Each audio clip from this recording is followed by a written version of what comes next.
কখনো কখনো ক্রিকেট শুধু খেলা থাকে না, এটা হয়ে ওঠে স্মৃতি, আবেগ, ইমান আর বিশ্বাস। আর কখনো কখনো ক্রিকেট হয়ে ওঠে ফিরে আসার গল্প। ভারতীয় ক্রিকেটের সেই দুই মহারথী যাদের নাম শুনলেই গোটা স্টেডিয়াম মাথা উঁচু করে দাঁড়ায়, রোহিত শর্মা আর বিরাট কোহলি। দুইজনেরই দুইটা ভিন্ন ভিন্ন স্টাইল, দুইটি নিজস্ব সাম্রাজ্য, কিন্তু উদ্দেশ্য তাদের এক, ভারতের পতাকা ওড়ানো। কিন্তু সময় বড় নিষ্ঠুর, কারোর জন্য সময় থেমে থাকে না। সমালোচনা, বয়স, ব্যর্থতা, সব মিলিয়ে একটা সময় মনে হচ্ছিল হয়তো সত্যিই শেষ হয়ে যাচ্ছে তাদের অধ্যায়। কিন্তু ভুল হয়েছিল সবাই, কারণ রাজা, যোদ্ধা, মহারথীরা কখনো মরে না। তারা শুধু অপেক্ষা করে সঠিক মঞ্চ, সঠিক মুহূর্ত এবং সঠিক লড়াইয়ের। যখন মাসের পর মাস ধরে রান করাই বকছিল তারা দুজন, মিডিয়া মিডিয়া আগুন ধরিয়ে দিল, কোহলি তো শেষ, রোহিত দীর হয়ে গেছে, ভারতকে নতুন রক্ত দরকার, ভারতের নতুন দরকার। যে মানুষ দেশের জন্য হাজার ঘন্টা ঘাম ঝরিয়েছে, তাদের জন্যই উঠল প্রশ্ন চিহ্ন। এমনকি কিছু সাবেক ক্রিকেটাররাও বলল, একটু পিছিয়ে আসা উচিত তাদের, নতুনদের জায়গা দেওয়া উচিত। বাইরে ঝড়, ভিতরে আগুন, আর সেই আগুনই আসলে বদলে দিল সবকিছু।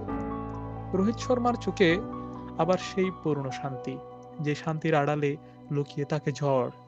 বিরাট কোহলির চোখে আবার সেই ক্ষুধা, যে ক্ষুধা কখনো হারানো না, নিজেকে প্রমাণ করার এবং দেশকে জেতানোর। ক্রিকেটাররা মাঠে যতটা লড়াই করে, তার তিন গুণ লড়াই করে ভিতরে, মাথার ভেতরে এবং হৃদয়ের ভেতরে। কোহলি জিমে গাম জড়াচ্ছে, কেউ জানে না তিনি কি ভাবছেন, কিন্তু তার চোখ বলছিল, আমি এখনো শেষ হইনি। রোহিত নেটে প্র্যাকটিস করছিল, প্রতিটি বলকে দেখছে রাজার মতো ঠান্ডা মাথায়, ধীর, স্থির এবং আত্মবিশ্বাসী। যেন তার ব্যাট বলছে, তুমি যত বলবে আমি ততই উত্তর দেব। এদিকে দলের নতুন কোচ গৌতম গম্ভীর, তিনি স্বাভাবিকই খুব কম কথা বলেন, কিন্তু তার মাথায় চলছে বিশাল হিসাব, কোচ, সিনিয়র, জুনিয়র, সবাইকে। কারণ সবাই জানে যে ম্যাচটা হতে যাচ্ছে সেটা শুধু আরেকটা ম্যাচ নয়, এটা হচ্ছে ইতিহাসের টার্নিং একটা পয়েন্ট।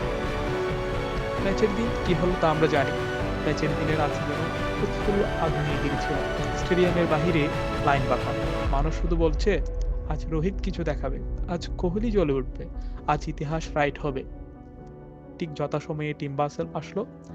প্রথমে নেমে এলো রোহিত, শান্ত, গম্ভীর, চুপ স্থির, তারপর বিরাট।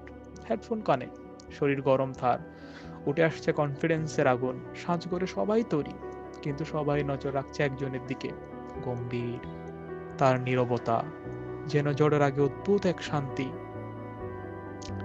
যথাসময়ে ইনিংসের প্রথম বল আসলো, রোহিত থাকালো, ব্যাটও উঠল, আর শুরু হলো শান্ত আগুন। তার ব্যাকস্ট্রোক ছিল কবিতা, প্রতিটি ড্রাইভ ছিল শিল্প, প্রতিটি পুল শট ছিল আগুনের নাচ। 51 বলে 57, এই রান হয়তো কারো কাছে বেশি না, কিন্তু যারা খেলা বুঝে তারা জানে এটা ছিল ছন্দ ফিরিয়ে আনার একটা ইনিংস। এটা ছিল বার্তা, আমি রোহিত শর্মা, আমি এখনো আছি। এবার এলেন সেই মানুষটা, যাকে সারা পৃথিবী চেনে ফাইটার হিসেবে, যোদ্ধা হিসেবে, চ্যাম্পিয়ন হিসেবে, বিরাট কোহলি। প্রথম কয়েকটা বল দেখলো, তারপর হঠাৎ একটি কাভার ড্রাইভ, যে সব দেখলে মনে হয় ক্রিকেট আসলে কতটা সুন্দর। তার ফ্লিক, তার পুল, তার স্টেপ আউট করে চার, খেলায় তো পাগল। ঘরে ঘরে টিভির সামনে মানুষ পাগল, কারণ সে বিরাট, যার জন্য মানুষ অপেক্ষা করেছে মাসের পর মাস, আজ আবার ফিরেছে। 50 রান, তারপর 75, তারপর 100, প্রতিটি রান যেন জমে থাকা সব কষ্টের জবাব। যখন আরাধ্য তার সেঞ্চুরিটা পেল, আকাশের দিকে তাকিয়ে যে উঁচু হয়ে যে লাফটা দিল, সে লাফটা দেখার জন্যই তার শত শত ভক্তরা কয়েক কোটি বছর ধরে অপেক্ষা করে থাকতে পারবে। আর তিনি শেষ পর্যন্ত 135 রান 120 বলে থামলেন, একাই ম্যাচ বদলে দিল। কোহলির অতীত, রোহিত একসাথে যখন ব্যাট করছিল, পুরো পরিবেশ বদলে গেল। দুজনের মুখেই শুধু ফোকাস, মাঝে মাঝে ফিস্ট বাম্প, মাঝে মাঝে ছোট্ট হাসি, মাঝে মাঝে কৌশলী আলোচনা। 136 রানের জুটি, এই জুটি শুধু রান না, এটা ছিল ভারতের ক্রিকেটের নতুন আশার আলো। এটা ছিল প্রমাণ অভিজ্ঞতা কখনো মরে না। কিন্তু সবাই আনন্দে এখানে। গম্ভীর চোখ, তার মুখে হাসি নেই, তার চোখে ভয় নেই, শুধু ভাবনা। একটাই সম্ভাবনা, এই দুই কিংবদন্তির এমন ফর্ম, তার পরিকল্পনা পাল্টে দেবে না তো? তার দলের চিন্তাও বদলে যাবে না তো? তার বিশ্বকাপ কম্বিনেশনও বদলে যাবে না তো? এই অগ্রচিত চিন্তায় তিনি ডুবে আছেন। ম্যাচ শেষ, তবুও গল্প শেষ হলো না। কারণ আজ রাঁচি প্রমাণ করল, ফিরে আসা মানে শুধু স্কোর না, ফিরে আসা মানে নিজেকে আবার খুঁজে পাওয়া। রোহিত শর্মা, বিরাট কোহলি দুজনেই দেখিয়ে দিল নায়করা শেষ হয় না। নায়করা শুধু অপেক্ষা করে সঠিক সময়ে আবার উঠে উঠে দাঁড়ানোর। আর আজ তারা টিকে দাঁড়িয়েছে, সবাইকে নীরব করে দিয়ে, সবাইকে আবার বিশ্বাস করিয়ে দিয়ে, সবাইকে মনে মনে করিয়ে দিয়ে যে ভারতীয় ক্রিকেট এখনো এদের কাঁধেই সবচেয়ে নিরাপদ। আমার এমন ভিডিও যদি আপনাদের ভালো লাগে, please like, subscribe and share করবেন।